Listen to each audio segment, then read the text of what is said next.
Atlanta, Republicans in Washington seemed near panic Thursday in the light of a news report in which 4 women said Roy S. Moore, the Republican nominee for a United States Senate seat in Alabama and an evangelical Christian, had made sexual or romantic overtures to them when they were teenagers, and he was in his 30s.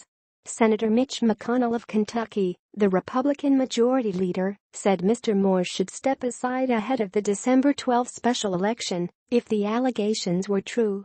But in Alabama, the fallout was uncertain for a candidate who is considered a hero in some circles for his conservative cultural stances. Mr. Moore, the former Chief Justice of the Alabama Supreme Court, was twice removed from that office for his positions on gay marriage and a Ten Commandments display. On Thursday, he strenuously denied the allegations the women made about him in on-the-record interviews included in the report published by the Washington Post. And it was clear that many in his conservative base were in no mood to desert him in a race for a Senate seat Republicans consider crucial to maintaining their majority in the upper chamber. John Skipper, 66, a former chair of the Mobile County Republican Party, declared the allegations total contrived media garbage. Mr. Skipper said that he would still support the candidate and that he figured most of the Alabama Republicans he knew would probably do the same. Most of them will not be shocked, he said, and will rather be expecting these shenanigans being pulled by the Democrats as standard operating procedure. Continue reading the main story. Related coverage. Roy Moore's Alabama victory sets off talk of a GOP insurrection Sept. 27, 2017. A strong nominee.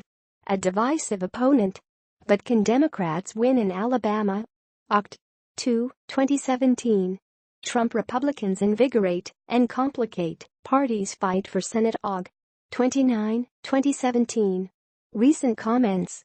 10:51 Lyra minutes ago. Imagine what would have happened if the Harvey Weinstein story had broken before Trump's Access Hollywood tape had been revealed. If there, LJ 51 minutes ago. If Access Hollywood did not change anything for Trump, I don't see how this changes the calculus for Moore. To find out why, look no, Kathy 51 minutes ago. A 30-year-old man touching a 14-year-old girl after removing her shirt. I don't know the legality of that, and if he's done nothing since, see all comments. Write a comment. Advertisement. Continue reading the main story. Whether Mr. Skipper's prediction proves true remains to be seen. But the report unquestionably introduced new waves of uncertainty and turmoil into a race for the Senate seat vacated by Jeff Sessions, the Attorney General.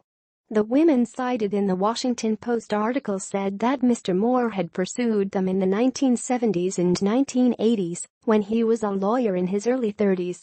Mr. Moore was defiant, denying the charges and attacking the news media. These allegations are completely false and are a desperate political attack by the National Democrat Party and the Washington Post on this campaign, he said in a statement. He later attributed the news to the Obama-Clinton machine's liberal media lapdogs.